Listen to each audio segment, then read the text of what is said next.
क्या गाड़ी की आवाज, 108 की आवाज।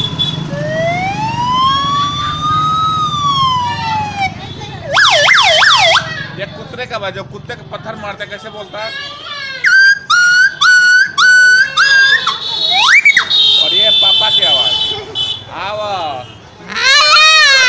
आवा, ये पापा, आवा आवा आवा, पापा आवा। जब पापा घर पे जाता है तो बेटा क्या बोलता है।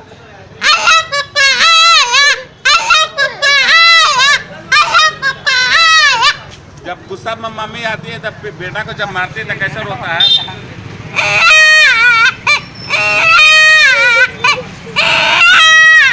उस टाइम पापा घर पे पहुंच जाता है, बेटा क्या बोलता है।